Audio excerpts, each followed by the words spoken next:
الحمد لله نحمده ونستعينه ونستغفره ونؤمن به ونتوكل عليه ونعوذ بالله من شرور أنفسنا ومن سيئات أعمالنا من يهده الله فلا مضل له ومن يضلل فلا هادي له ونشهد أن لا إله إلا الله ونشهد أن محمدًا عبده ورسوله أرسله بالحق بشيرا ونذيرا فأعوذ بالله من الشيطان الرجيم بسم الله الرحمن الرحيم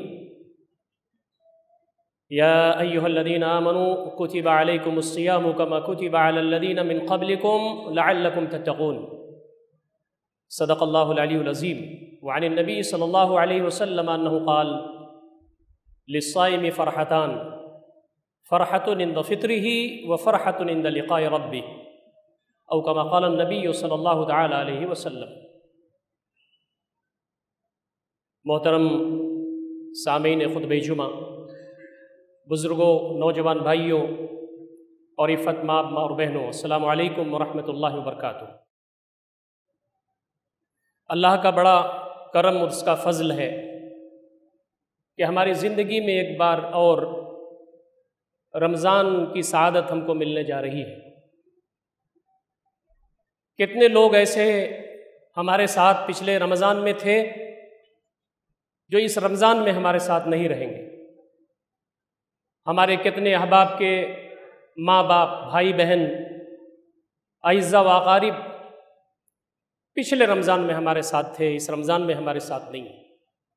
یہ سعادت پورا رمضان گزارنے کی ہم میں سے کس کو ملتی ہے؟ یہ صرف اللہ رب العزت کو معلوم۔ ہم تمام اپنے رب کی طرف دھیرے دھیرے چلے جا رہے ہیں۔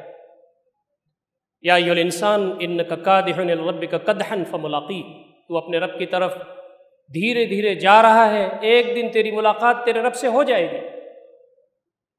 اللہ رب العزت کا بڑا کرم، اس کا احسان ہے کہ رمضان میں بندے کے لیے، مومنوں کے لیے اللہ رب العزت نے بڑا سامان کر رکھا ہے۔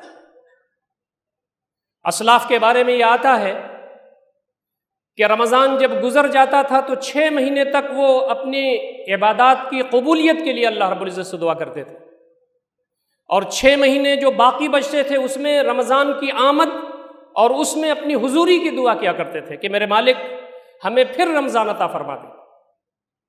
تو یہ ہمارے لیے سعادت کی بات ہے کہ رمضان ہم سے بالکل قریب آ لگا ہے۔ ہماری کوشش ہونی چاہیے کہ ہم پوری منصوبہ بندی کریں، ہم اپنے وقت کو ایسا ایڈجسٹ کریں، اس کی تنظیم کریں کہ رمضان المبارک سے زیادہ سے زیادہ ہم فائدہ اٹھا سکیں۔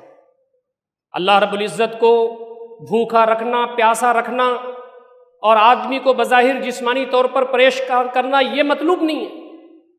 اللہ رب العزت چاہتا ہے کہ اس کے ذریعے ہمارے اندر تقویٰ کے جذبات پروان چڑھیں۔ روزہ تمہارے اوپر فرض کیا گیا ہے، تم سے پہلے کے لوگوں پر بھی روزہ فرض کیا گیا تھا، لعلکم تتقون، تاکہ تمہارے اندر تقویٰ پیدا ہو سکے، تم اللہ سے ڈر سکو، تمہارے کام اچھے ہو سکیں، جو کمیاں ہیں وہ تمہاری دور ہو سکیں۔ اور یہ بات بتائی گئی کہ ہمیشہ بندے مومن کو سوچنا چاہیے کہ اللہ رب العزت کو خوش کرنے کی وہ کون سی چیزیں ہیں جس کو میں کروں اور اللہ رب العزت خوش ہو اور مجھے نوازے، وہ کون سی چیزیں ہیں جس سے اللہ ناراض ہوتا ہے اور اس سے میں دور رہوں۔ تقویٰ کا ابھرا ہوا پہلو یہ ہے کہ تم کہیں بھی چلے جاؤ، تم جلوت میں ہو، خلوت میں ہو، گھر میں ہو، برسر بازار ہو، اندھیرے میں ہو، اجالے میں ہو، کہیں بھی ہو، تمہارا رب تم کو دیکھ رہا ہے۔ ہوا علیم بذات الصدور، دل کی رگوں کی گہرائیوں میں اٹھنے والے وسوسوں سے اللہ رب العزت واقف۔ تقویٰ کے بارے میں یہ کہا گیا کہ اس کا مقام دل ہے۔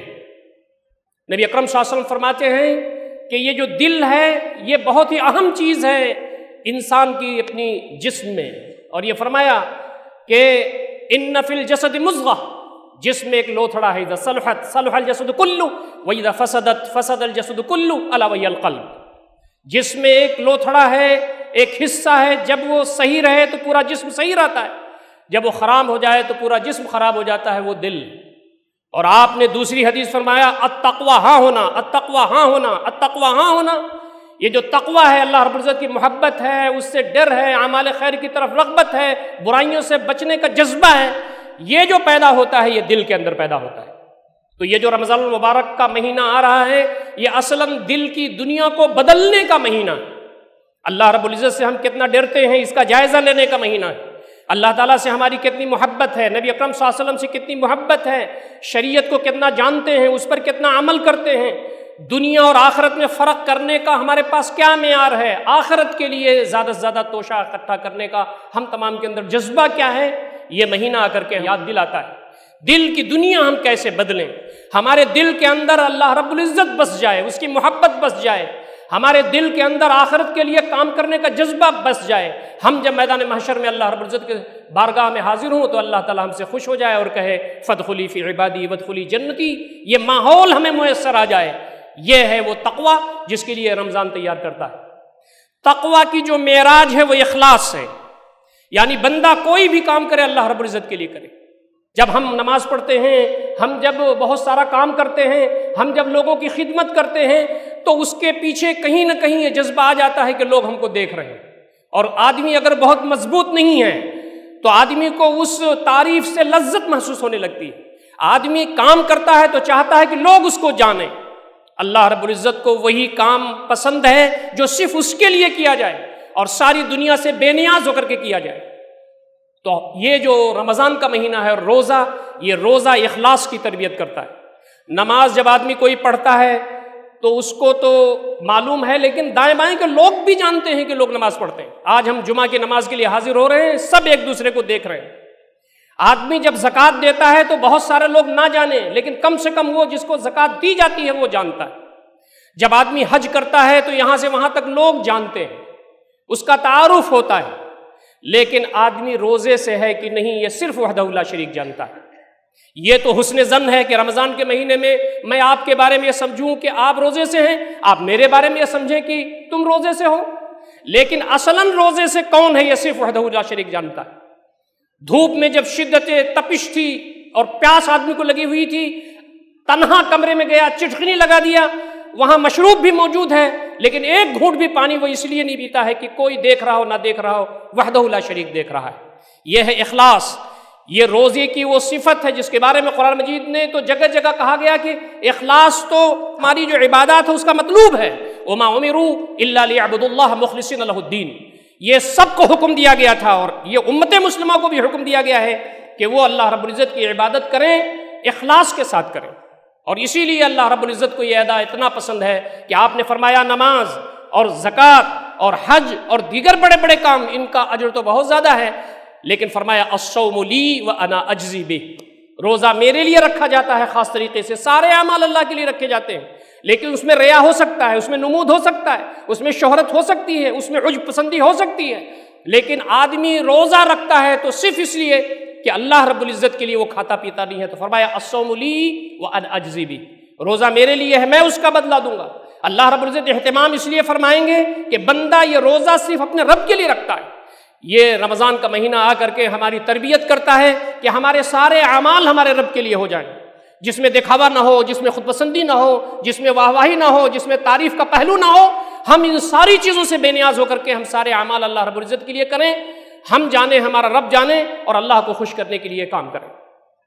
یہ جو رمضان کا مہینہ آ رہا ہے اس میں اجر زیادہ کر دیے جاتے ہیں بندے مومن کی، اس کی روزی بڑھا دی جاتی ہے، اللہ رب العزت کی طرف سے رحمت و برکت کے فیضان ہوتے ہیں اس زمین پر، اور اللہ رب العزت ہر رات آسمان دنیا پر تشریف لاتا ہے، اور اس رات بہت سارے بندگان خدا کو اللہ رب العزت جہنم سے آزادی دیتا ہے۔ ہماری منصوبہ بندی ہونی چاہیے کہ جب اللہ رب العزت آسمان دنیا پر تشریف لائیں اور ہم اللہ رب العزت کی عبادت میں مصروف ہوں تو اللہ رب العزت کی نظر کرم ہماری طرف بھی پڑے، اس کے لیے دعا ہمیں کرتے رہنا چاہیے۔ فرمایا کہ یہ جو تمہاری نمازیں، تمہارے روزے، بہت ساری چیزیں ایسی ہیں جس کو اللہ رب العزت وہ چاہے قبول کر لے چاہے نہ قبول کر لے، لیکن اس رمضان کے دوران ایک بڑا معاملہ یہ ہے کہ من صام رمضان ایمانا واحتسابا غفر له ما تقدم من ذنبه، جو رمضان کا روزہ رکھے ایمان کی حالت میں، جس میں اخلاص ہو اور اللہ رب العزت سے اجر چاہتے ہوئے، تو فرمایا کہ پچھلے سارے گناہ معاف کر دیے جاتے ہیں، جو واجبات کے، تعلقات کے، حقوق کے ہو وہ نہیں ہیں۔ چھوٹے موٹے اور ایسے کتنے گناہ ہیں جو روزانہ کرتے رہتے ہیں، تو فرمایا کہ من صام رمضان ایمانا واحتسابا غفر له ما تقدم من ذنبه، جو رمضان کا مہینہ روزے سے گزارے اور حالت یہ ہو کہ ایمان کی حالت میں ہے اور وہ اللہ تعالیٰ سے اجر چاہتا ہے، تو اس کے پچھلے گناہ معاف کر دیے جاتے ہیں۔ کتنی عظیم بات ہے!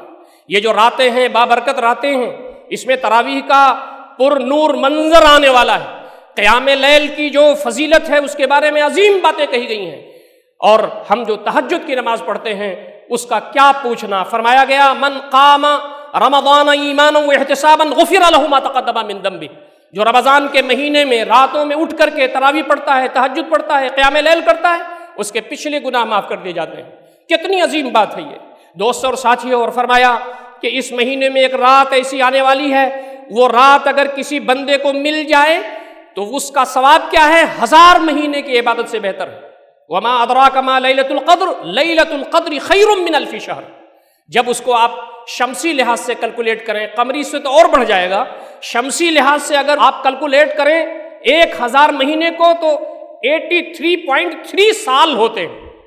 آدمی کسی کو 100 سال کی زندگی ملتی ہے تو بتایا جاتا ہے کہ اللہ تعالیٰ نے بہت نوازا۔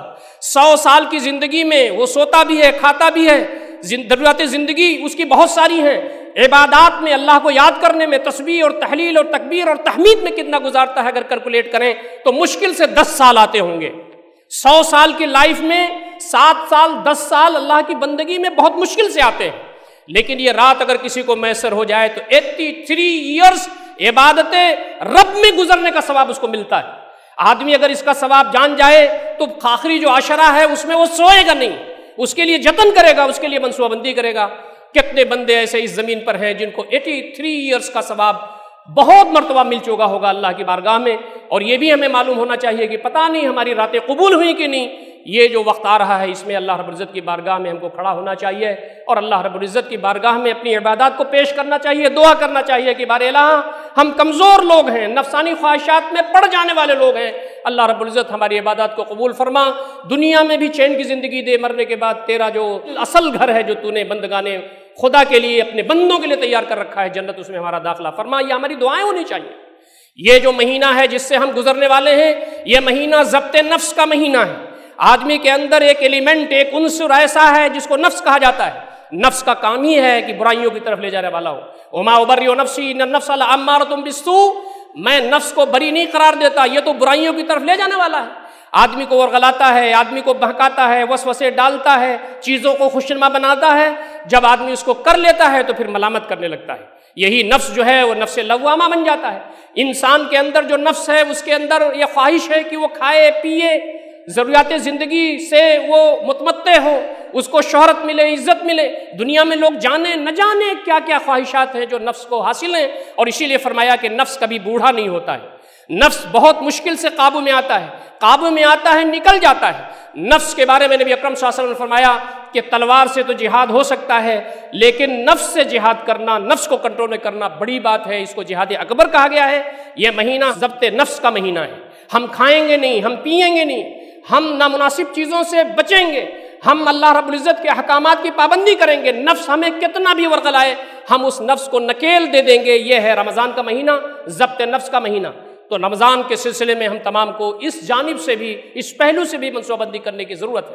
اسی لیے قرآن مجید نے کہا ہے وَأَمَّا مَنْ خَافَ مَقَامَ رَبِّهِ وَنَهَى النَّفْسَ عَنِ الْهَوَىٰ فَإِنَّ الْجَنَّةَ هِيَ الْمَأْوَىٰ، جو اللہ رب العزت کے سامنے کھڑے ہو کر کے جواب دہی کرنے سے جو ڈر گیا اور جو خواہشات نفس سے بچ گیا، جنت اس کا ٹھکانہ ہے۔ ہم اس جذبے سے اللہ رب العزت کی عبادت کرتے ہیں کہ اللہ رب العزت کے سامنے ہم کو کھڑا ہونا ہوگا، خواہشات نفس کی پیروی سے بچتے ہیں ہم، یہی ہمارا پہلو ہے جس کے لیے ہم تمام کو بہت سنجیدگی سے غور کرنے کی ضرورت ہے۔ نبی اکرم صلی اللہ علیہ وسلم نے اپنی ایک خوبصورت حدیث میں یہ بھی فرمایا من لم يدع قول الزور والعمل به فليس لله حاجة في ان يدع طعامه وشرابه، یہ ایک طرح کا سمبل ہے، برائیوں کی جڑ ہے یہ۔ جھوٹ بولنا نہ چھوڑے، جھوٹی گواہی دینا نہ چھوڑے تو اللہ رب العزت کو اس بات سے کوئی سروکار نہیں ہے کہ وہ بھوک برداشت کرتا ہے یا پیاس برداشت کرتا ہے۔ ہم میں سے بہت سارے لوگ غیبت کرنے لگتے ہیں، ہم میں سے بہت سارے لوگ چغلی کرنے لگتے ہیں، ہم میں سے بہت سارے لوگ غلط بیانی کرنے لگتے ہیں۔ فرمایا کہ تمہارا جو روزہ ہے ان ساری چیزوں سے پاک ہونا چاہیے۔ یہ ضبط نفس کا مہینہ ہے۔ الکیس من دان نفسہ وعمل لما بعد الموت، ذہین شخص وہ ہے جو اپنے نفس پر کنٹرول حاصل کرے اور موت کی بعد والی جو زندگی ہے اس کے لیے کام کرے۔ تو ان ایام میں ہم تمام کو بہت ہی سنجیدگی کے ساتھ اپنی منصوبہ بندی کرنی ہوگی۔ یہ رمضان کا مہینہ ہم تمام کو یہ بتانے آتا ہے کہ تمہیں اللہ رب العزت نے عزت دی ہے، تمہیں رزق دیا ہے، تمہیں اللہ تعالیٰ نے اپنی نعمتیں دی ہیں۔ اس زمین پر کتنے بندے ایسے ہیں جن کو 2 روٹی نہیں ملتی ہے، جو بھوکے رہتے ہیں، جو پیاسے رہتے ہیں، جن کے پاس کپڑا نہیں ہے، جو حسرتوں میں زندگی گزارتے ہیں، ان کے بچے روتے رہتے ہیں، بلکتے رہتے ہیں، وہ اپنے بچوں کو کپڑا نہیں بنا سکتے، وہ اپنے بچوں کو نیا جوتا نہیں لا کے دیکھ سکتے، وہ عید کے موقع پر اپنے بچوں کو خوشیاں نہیں دے سکتے۔ اللہ رب العزت نے تمہیں اس حال میں رکھا ہے کہ تم کھا رہے ہو، پی رہے ہو، ضروریات زندگی تمہیں مل رہی ہیں، اللہ کی نعمتیں تمہارے اوپر برس رہی ہیں۔ یہ مہینہ مواسات کا مہینہ ہے۔ غربا، مساکین، یتیم، لاچار، مجبور، مستحقین کے ساتھ تمہارا رویہ اچھا ہونا چاہیے۔ اسی لیے فرمایا ڈھونڈو ان غریبوں کو، ان لاچاروں کو جن کے ہاں افطار کرنے کا زیادہ سامان مہیا نہیں ہے، تو فرمایا اگر کوئی کسی کا افطار کرا دے گا تو اس کا ثواب بہت عظیم ہے، اور اگر پیٹ بھر کے کھانا کھلا دیا تو اللہ رب العزت اس کو ایسا میدان محشر میں نوازے گا کہ جب تک وہ جنت میں نہیں چلا جائے گا اس کا معاملہ گویا کی پریشانی کا نہیں ہوگا۔ ہم تمام کو دیکھنا چاہیے اس مہینے کے اندر بیوائیں ہیں، ہمارے پاس بہت سارے غریب لوگ ہیں، پریشان حال لوگ ہیں۔ یہ رحم کا مہینہ ہے، مواسات کا مہینہ ہے، غمخواری کا مہینہ ہے۔ کھا لینا، پی لینا، اچھا افطار کر لینا، خود اچھے کپڑے پہن لینا، اپنے بچوں کے کپڑے بنا لینا، یہ تو کوئی خاص بات نہیں ہے۔ بہت سارے جانور اپنے بچوں کو کھلاتے ہیں، پلاتے ہیں، گھر بناتے ہیں۔ ہمارا امتیاز یہ ہے کہ خیر الناس انفعہم للناس، لوگوں میں بہتر وہ ہے جو لوگوں کے کام آئے۔ تو ہماری کوشش یہ ہونی چاہیے پہلے دن سے کہ ہمارے دسترخوان سے پر کچھ ایسے لوگ ضرور ہوں گے جن کو ہم اپنے دسترخوان سے استفادہ کروائیں گے انشاءاللہ العزیز، ان کا روزہ ہم افطار کرائیں گے۔ ایک پہلو بہت نازک اس میں یہ بھی ہے کہ ہم لوگ کسی کو افطار کراتے ہیں تو ہمارے دوست ہوتے ہیں، ہمارے احباب ہوتے ہیں، ہمارے خوشحال لوگ ہوتے ہیں، ہمارے وہ لوگ ہوتے ہیں جو کھاتے پیتے ہوتے ہیں، یہ بھی ٹھیک ہے، کوئی بات اس میں نہیں ہے، لیکن ایک نمبر کا ثواب یہ ہے کہ ہمارے دسترخوان سے کوئی یتیم آج افطار کرے، ہمارے دسترخوان سے بیوائیں افطار کریں، ہمارے دسترخوان سے غربا، مساکین، یتیم، لاچار، مجبور، مستحقین افطار کریں، تاکہ وہ جب دعا کرتے ہیں اپنے دل سے تو رب بارگاہ کے رحمت اور اس کی برکت کے دروازے کھل جائیں ہمارے لیے۔ یہ ہے مواسات کا مہینہ جس کی دعوت ہمیں یہ دیتا ہے مہینہ۔ آخری بات جو میں اس خطبے میں آپ سے عرض کر سکتا ہوں وہ یہ ہے کہ یہ رمضان جس میں ساری چیزیں ہمیں میسر ہیں، یہ رمضان جو اپنی ساری گویا کی فضیلتوں کے ساتھ جلوہ افروز ہونے والا ہے، اس کا جو دولہا ہے، اس کا جو جوہر ہے، اس کی جو اسپرٹ ہے، اس کی جو روح ہے، وہ ہے قرآن مجید۔ اللہ رب العزت نے قرآن مجید کی وجہ سے اس پورے مہینے کو بابرکت کر دیا ہے، اس کے دن کو بابرکت کر دیا ہے، اس کی راتوں کو بابرکت کر دیا ہے۔ شہر رمضان الذی انزل فیہ القرآن، یہ رمضان کا وہ مہینہ ہے جس میں قرآن نازل کیا گیا، اور جس رات میں قرآن مجید کو نازل کیا گیا وہ 1000 مہینے کی عبادت سے بہتر ہو گئی وہ رات۔ یہ قرآن ھدی للناس ہے، یہ قرآن بینات من الہدی ہے، یہ قرآن الفرقان ہے، یہ قرآن ضیاء ہے، یہ قرآن نور ہے، یہ قرآن دلوں کو منور کرنے والا ہے، یہ قرآن وہ ہے جو قبر میں ہمارا مونس ہے، یہ قرآن مجید وہ ہے جو اللہ تعالیٰ کے دربار میں ہم تمام کو جنت کی طرف لے جانے والا ہے۔ قرآن مجید کو پڑھنا ہماری ذمہ داری ہے، قرآن مجید کو سمجھنا ہماری ذمہ داری ہے، قرآن مجید پر عمل کرنا ہماری ذمہ داری ہے، قرآن مجید کے پیغام کو بندگان خدا تک پہنچانا ہماری ذمہ داری ہے، قرآن مجید کے احکامات کو اس زمین پر وہ نافذ ہو سکے، اللہ کا پیغام اس زمین پر عام ہو سکے، بندگان خدا کے درمیان اللہ رب العزت کا قانون، اس کے احکامات قابل عمل ہو سکے۔ یہ سارا وہ پیغام ہے، یہ سارے حقوق ہے قرآن مجید کے جس کی ذمہ داری ہماری ہے۔